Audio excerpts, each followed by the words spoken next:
And welcome to Around the Ozark Spotlight. Each week, we uncover the stories behind the people who live and work in Southwest Missouri. Those individuals with entrepreneurial spirit who work better to work, who work even better to better the lives of others, or put pen to paper to write books about the stories and history of the people in our world here in the Ozarks. I'm your host, Scott Meier. Today, we're going to explore the world of Major League Baseball here in Springfield. We've got Vice President and General Manager Dan Reiter, and he's of the Springfield Cardinals, which is a double A ball club. And one of the things, Dan, we've never really talked about, and welcome, by the way. Howdy. Good to be Howdy. here. It's that time of the year. The grass is green and the ball team is playing.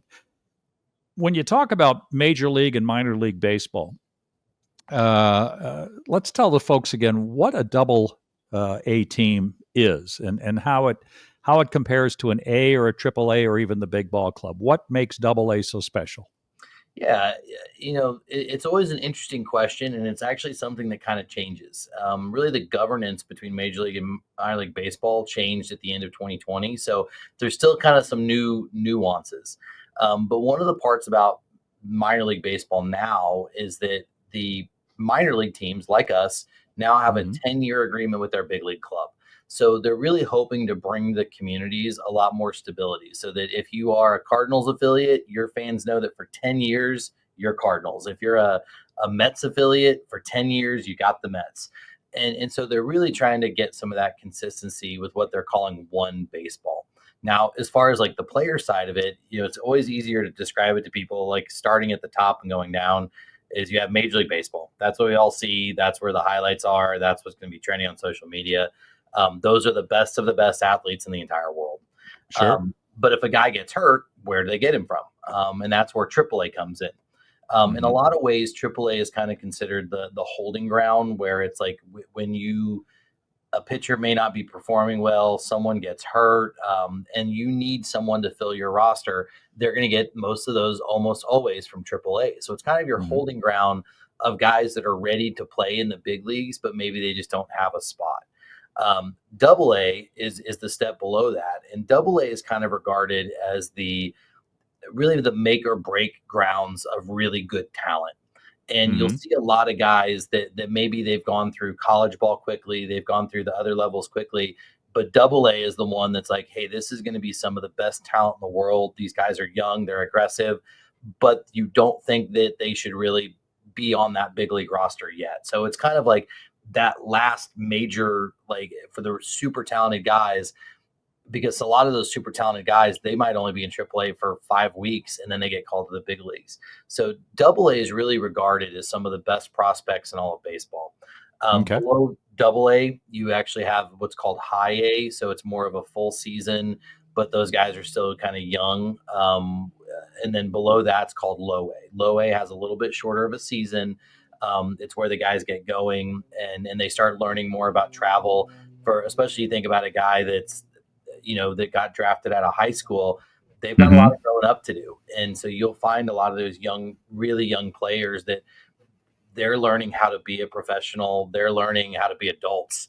And so really that's kind of the difference of Major League, Triple A, Double A, High A, Low A.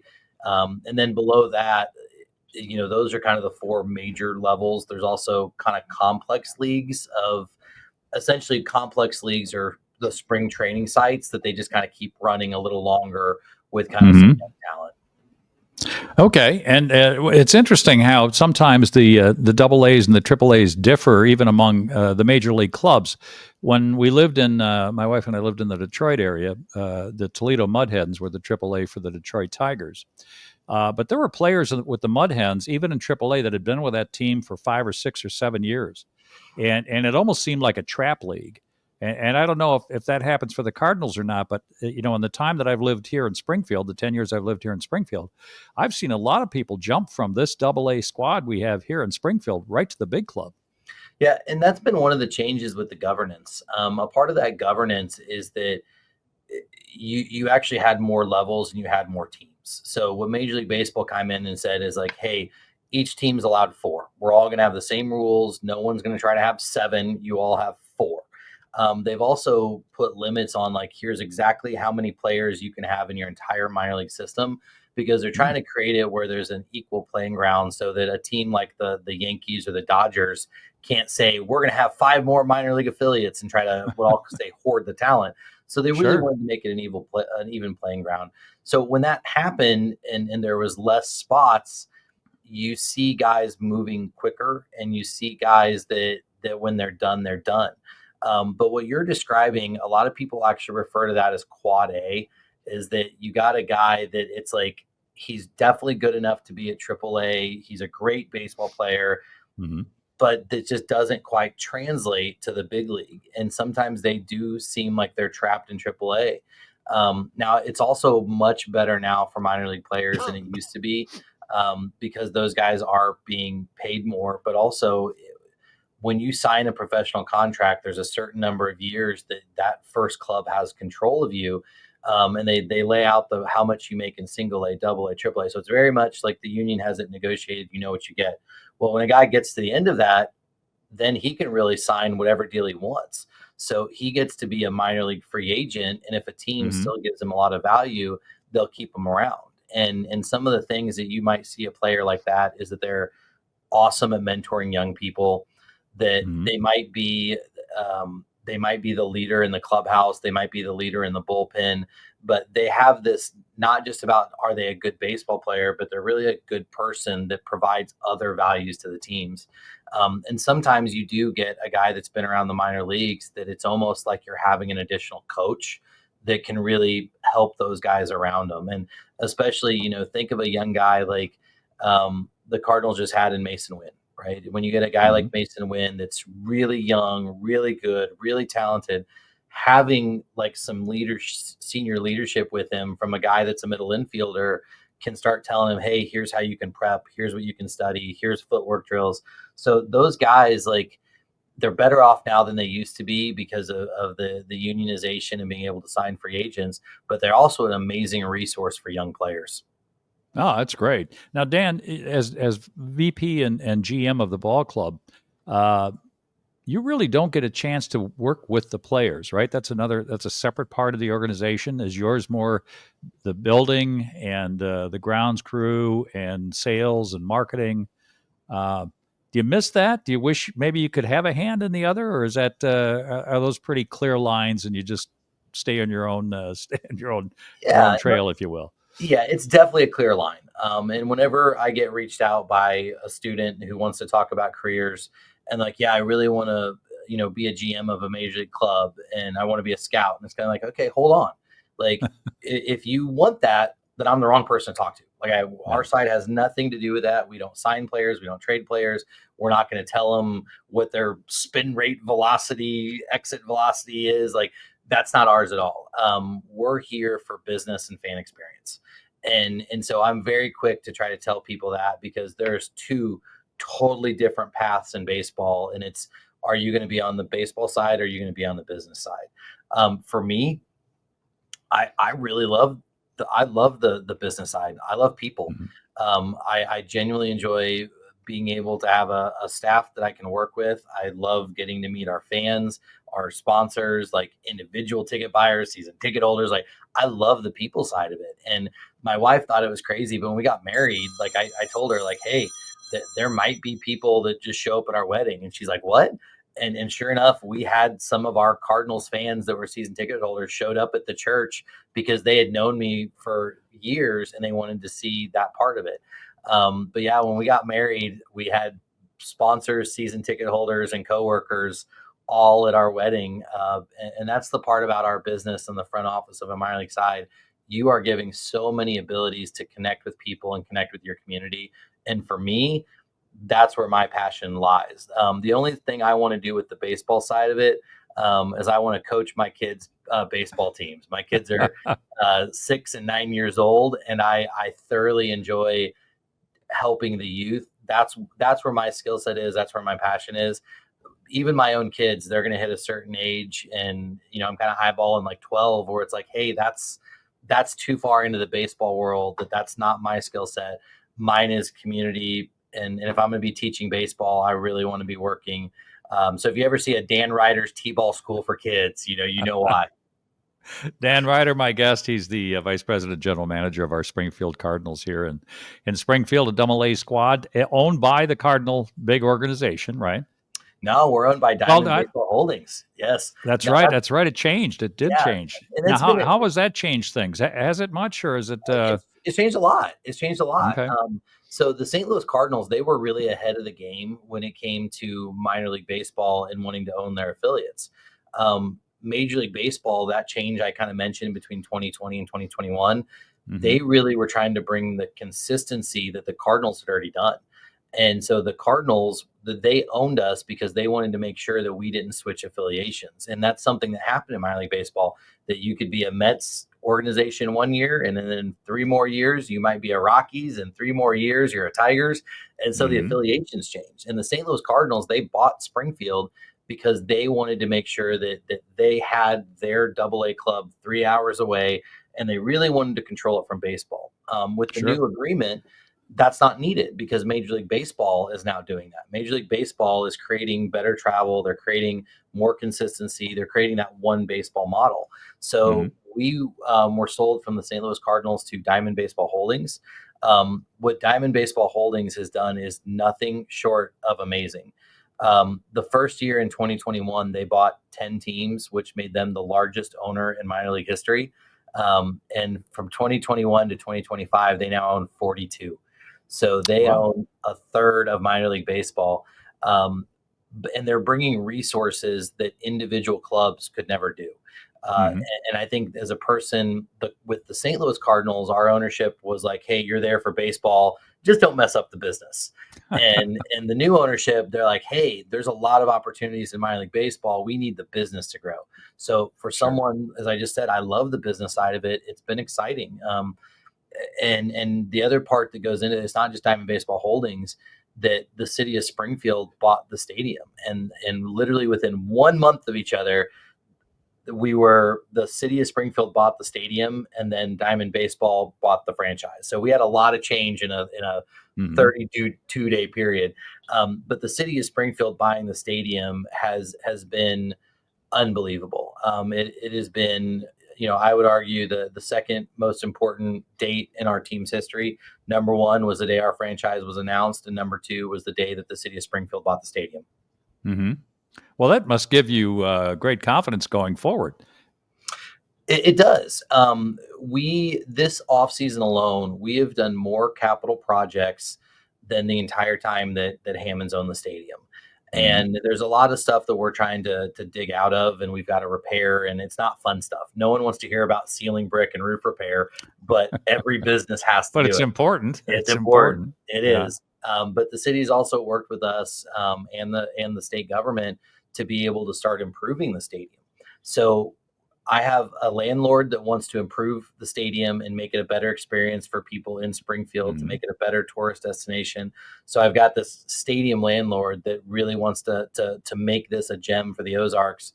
And then number two, I've got an owner that wants to grow the business side, and it's fun. And the great part for me is, like, the reason I got started in this industry is I love baseball, and I always love the Cardinals, is that we're still a Cardinals affiliate. So, we're really in an amazing spot for growth, for improvement, but also being able to not miss out on the traditions and the passion that Cardinals fans have always had. Now, even though you're not connected day to day with the team goings on in the locker room, I got to believe you put an occasional eye down on the field and watch the talent at play. We got some kids this year that are fun to watch. Yes. I can say that one so quickly. But I probably interact with the players a little more than that, though. Part of it, when they come to Springfield, like, our job is really to almost be their host. We still do interact with them. We're still going to talk to them about, community appearances. Hey, here's an event where we're going to do a signing for season ticket holders only. Here's our charity golf tournament. So we still interact with the players. And over the years, I've gotten to know some. So it's maybe not like we know each other a little bit. But as far as the talent, I've always told people I love the eighth inning of baseball games, because if fans are still here in the 8th innings, they don't want to talk to me. They have no interest in talking to me. They are here to finish watching the game. So really, I get to watch a lot of 8th and 9th innings. But what you get to see is amazing. The Cardinals' number one prospect is JJ Weatherholt, and he's here in Springfield this year. He really impressed people in spring training with how he went about his game, his mannerisms, his professionalism. And the guy seems like he's going to be a stud. I mean, that's the only way to say it. Last year, we had the single best pitching rotation I've ever seen from the Springfield Cardinals. In 20 years, it was the best. This year, we've kind of got a very balanced attack of some young hitting prospects, some young pitching prospects. And yeah, I'm really excited about this year from a landlord side, from a business side, and from a baseball talent side. And then also as a 9-year-old coach pitch manager too. So, I mean, I'm just living the baseball dream right now. I'm lucky. We'll be back in a moment with more with Dan Reiter and the Springfield Cardinals on Around the Ozark Spotlight. I'm your host, Scott Meier, back in just a minute. Hey, everybody, it's Ethan and Sarah Forhetz from your favorite podcast, Around the Ozarks in 5. I'm sure you've been wondering, how can I get even more amazing stories, events, and witty banter to start my day? Well, look no further. Here we are. Sign up for our daily newsletter. You'll have what's going on around the Ozarks right at your fingertips each weekday morning. Yeah, just go to AroundTheOzarks.com, click on the newsletter tab to sign up. Thanks for listening to Around the Ozarks in 5. We hope to see you in your inbox soon. Welcome back to the second half of today's Around the Ozark Spotlight. I'm Scott Meier, your host. Along with me is Dan Reiter, the Vice President, General Manager of our Springfield Cardinals right here in Springfield. And we were talking a little bit about talent in the first half, even though, Dan, you do more with obviously the business and the fan experience. But the talent does play into that. I must tell you, now that we've had a chance to spend as much time as we do, not only with the Springfield Cardinal organization, but also the Traverse City Pit Spitters, which is one of those distant organizations that you talk about. I don't know if they're affiliated with any one major league team, but it's college kids that are still trying to get a look. And interestingly enough, out of that league, I think, what was it, last year, the year before, they had like 150 kids that were invited to camp into the spring. So no matter the size of the organization or the affiliation, it's still professional baseball, and it's a lot of fun to watch. But not unlike what they do there, you're doing here. Your primary job is the fan experience. Anything new for this year, for 2025 on the fan side? Absolutely. There's always going to be new stuff. It'd be boring if we didn't have new stuff. And this might sound really silly, but one of the big questions people ask us every season, what's new with food? And I know that might sound really crazy, but it's a really important part of the fan experience. We launched what we call the Chicken Cheesy Mac Stack. That the opening weekend people absolutely loved. Chicken tenders with nacho cheese, macaroni and cheese, ranch dressing, and pickles on a brioche bun. And it sold great, and people loved them. We've also got a new, our alternate identity is the Springfield Cashew Chickens. And we have a new Cashew Chickens food item that will be debuting this season as well. And so we'll have a public launch later. If you want to go through the trial run, you can be at our next Cashew Chickens game if you want to try it. So we'll kind of just tease that one. But then the other one, we have a new dessert that's going to be available at the Highland Dairy Creamery that we're waiting on inventory to get in. And once the inventories get in, and the season's a little bit warmer, April's not necessarily the best time for ice cream. But when the season gets warmer, we've got a brand new dessert that we'll be launching to fans too. So besides the food, I've kind of mentioned it's the biggest season of stadium improvements we've ever done.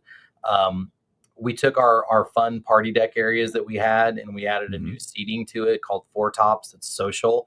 And that to me is the beauty of baseball compared to a lot of other sports, is how social you can be when you attend a game. So we added those seats. We added all new stadium audio. Which obviously with your career field, it's something you would probably notice and appreciate the most. But we had 21-year-old stadium audio. And so we replaced the sound system, the speakers. We took areas that were kind of had some dead spots and we fixed it. I thought it was going to be a project I was underwhelmed with, to be honest. I was like, okay, it's still going to sound. And the first time I was out in the stadium and the sound was on, my mind was blown.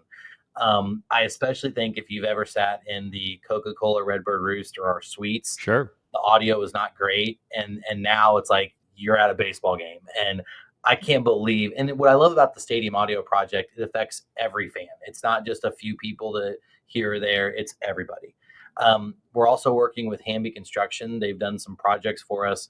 But in left field, where the bullpen is, we're actually going to take a part of the bullpen and we're going to extend from the back of the bullpen towards the playing field. And we're going to create what's called the Hamby home run deck. So we've laid the footings. We're waiting on the steel. But now fans are going to be able to stand over part of the visiting bullpen. And yes, we'll have an usher there to keep the peace to make sure the content's not too bad. But Sure. I think that's going to be a really cool fan feature. And Uh-huh. especially what I think of is I think of my kids and their baseball team saying, can we go out there and try to catch a home run? And I think it's going to be such a really awesome, fun area for people to be at. The biggest one that we're doing, it won't be ready until June, but we are completely renovating our entire press area. It's really able to fill a whole bunch of needs in one, but that entire third level, it never had seats that were outdoors, so all the suites will now have outdoors. We're putting sliding glass doors in it, so we can actually open it up to have a group of 120 for a private event. Sure. Our press windows were horrible, and they had them too high, so you actually couldn't see home plate. So our press windows will be lowered so they can see Right. the ball cross home. But we also had some of our PDL, which is that governance with baseball. We actually had a couple points that were against us that we were able to resolve, which we're obligated to do that part of it. So really, we're taking one massive project and we're making it better for the media. We're making it better for the Major League Baseball requirements.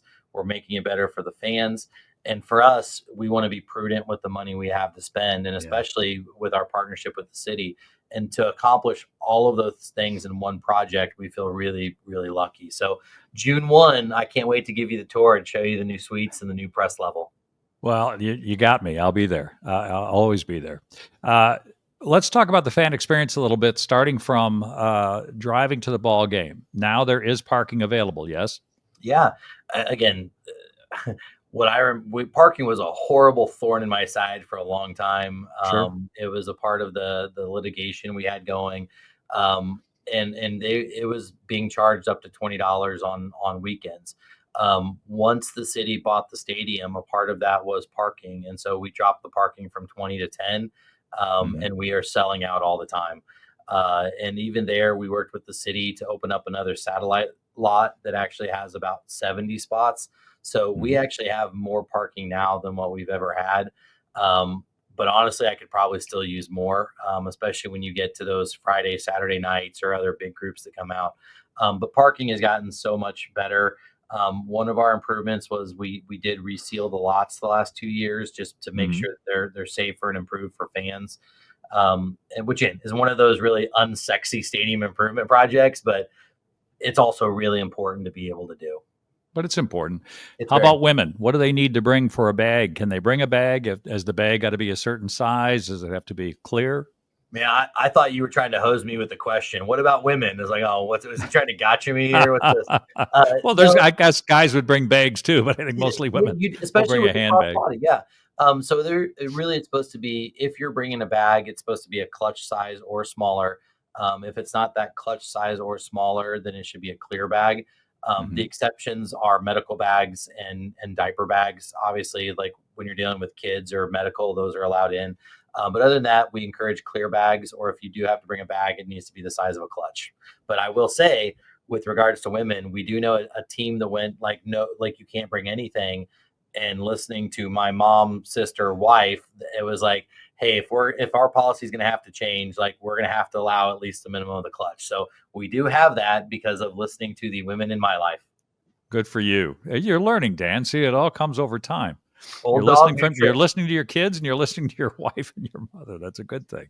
Now you're in the stadium and you want some peanuts or you want a beer. Can you order it at your seat or do you have to go upstairs? got to go upstairs. We did try some mobile ordering. It never took off in our market. Okay. And that's something, we're never afraid to try something new. And I think that's the part, but you also have to realize if it's not working, you gotta pivot. So we are a cashless stadium though. So I would make sure people bring a card. Most people do anyway, when you start Mhm. looking at the research. But the other thing is whenever we made the switch, I do know some people, they got a little frustrated. They're like, why? And it's like, because I see the numbers and I see that the transaction time is faster. And if that transaction time is faster, that means you're not standing in line. If you're not standing in line, it means you have a better experience. So really, there's not just we did it for the heck of it. Like we researched it, we studied it, we saw the first round of effects, and was like, this is awesome. The other thing we did is I hate people standing in lines. I do. Because I know that's not good for their experience. But the other Mhm. thing we did is we introduced Happy Half Hour a few years ago, where the first 30 minutes that we open, there's drink specials on adult beverages. And it sounds like, oh, okay, yeah, great, I can get my beer a little bit cheaper. Um, Mhm. but the best part was that by getting some people in the stadium earlier, they're going through the line earlier. So the people that show up later, now they're not in line at the same time as the other people. So by spreading out the time of the people are going to the lines, it also has allowed for better service by spreading out when people are buying. Let's I, talk again, about I'm not as dumb oh. as I look. I promise there's thoughts that go into. No. No, I don't think anybody's ever said that, Dan. You're a pretty bright guy. The other part of fan experience that some of our listeners may or may not be aware of is they've got a timer on pitching now, Mhm. and boy, that really speeds up the game. And why is that important? Because people don't have the ability anymore to sit down and watch something for 3 or 4 hours. It's true, and I think that when you look at the way people the way people consume any sort of information, any sort of media, attention spans are shorter. Hmm. And even from when we first started the stadium in '05 till now, the world's changed. And the biggest one, if you think about life without smartphones. I mean, everyone's dependent on them. And when we started, there was no smartphones. Sure. Um, but what happened was the game, the cat and mouse on the field, the baseball side, they always want to win. So you want to pull out every strategy you can, which started coming into the way that they do pitching changes, the way that they would step off the mound, the way that they would like try to throw each other off, the way they would shift. And what baseball found was like the game time went from being 2 hours and 30 minutes to 3 hours and 15 minutes. Right. And the difference in that for a fan, we used to know that it's like, cool, it's going to be 9 o'clock or 9:15, and we'll literally see what time it is based on the inning, and we know people are going to walk out. Now, when games are a lot closer to 2:30 to 2:40, people see what time it is. Like, oh, there's only one inning left. We're going to stay and watch the game. I think that's a massive win because people are all getting their money's worth. They're not walking away feeling like they didn't get to watch the end because it was slow, it was dragging out. I think the pitch clock it's brought value because more people are able to watch the entire game. Hmm. Oh, I guarantee it. I mean, I think it's wonderful, and it really does cut down on the fixing the glove and all the stuff that used to go on. It would just take forever and ever and ever. Yeah, In I the brought time a we got random. left, in Oh, the time we got left, let's talk a little bit about tickets. How do people get tickets? What's the best way to do that? yeah, through springfieldcardinals.com. So that's still the absolute best way to do it. We put a lot of really fun promotions on social media. We have a text club. We actually just did a really big flash sale that people had. But the single best way I would tell people, go springfieldcardinals.com or follow us on social media. And obviously any of the social media with Facebook, Twitter, Instagram. We actually have one of the largest followings in all of AA baseball. Which I think is amazing for our market Hmm. size and just shows you how passionate our fan base around the Ozarks is. And it goes without saying, year after year, you keep winning awards for the field itself. Yeah, 2024, we were named Professional Field of the Year. And I think it's a testament to the TLC that our grounds crew puts into the field. Hmm. But we also, with our ownership group, they've looked at our stadium and can't believe that the stadium is over 20 years old. And that comes from the really good people that have worked here and are proud to work here and still work here. I'm very blessed to have worked here for 21 years with so many people who love their job and love what they do. You can bring a family of four and enjoy a night for less than $100. Oh, absolutely. We got family 4-pack deals that'll really blow people's minds. And that's still a part of it. when we make a promotional schedule, you can't be all things to all people on one night. But what you can do is you can spread things out. And that's why we have our value night on Tuesdays where it's $2 hot dogs, $2 bratwurst from Great Southern Bank. That's why we do family 4-packs on certain days. We've started doing some worship Wednesdays. There's Woof Wednesdays to bring your dogs. There's the Thirsty Thursdays for people that want the drink specials. We're going to blow stuff up on Fridays with Friday night fireworks. Saturdays is going to have a lot of your premium giveaways. Really, for us, we want to spread the wealth. And you may not find everything on one night, but over the course of the year, we try to do something for everybody. I want to thank my guest, Dan Reiter, today on Around the Ozark Spotlight. Again, Dan, always thank you for your time. I know you're a busy guy, and we're right in the season, and there's nothing more fun than that. I want to thank my producers, Taylor Dempster and Jay Stevens, as well as all of you for joining us. If you happen to miss all or part of today's show, you can find ATO Spotlight on AroundTheOzarks.com website, Facebook, Instagram, or X, and on our app for ATO, which can be found in the Apple Apps or Android App Store. I'm Scott Meier. Every day is a gift. Be thankful. Have a great day.